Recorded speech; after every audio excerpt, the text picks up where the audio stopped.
बस ये है, अगर जगह खाली होती तो वो चीज़ देखते हम आपको दिखाते, लेकिन इसमें वक्त लगेगा। लोग जो हैं आराम से आते जाते हैं, काफ़ी यहाँ क्यू में लगे हैं लोग।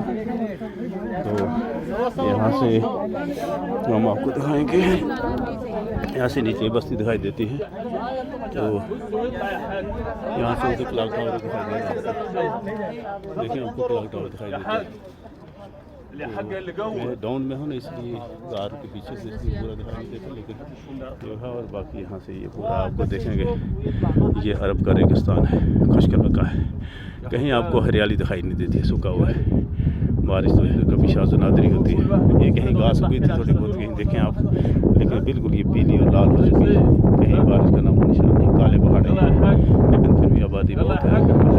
देखें कैसे फिर भी जैसे कि सरसब्ज़ इलाकों में होता है, वो कहीं कुछ एक दो दरख्त दिखाई दे रहे हैं, उधर कुछ कहीं हो रहे प्लांटेशन हुई है, कहीं दूर दूर हुई है थोड़ी बहुत, लेकिन चूँकि बारिश नहीं है इसलिए यहाँ पर दरख्तों का उगना एक मुश्किल है।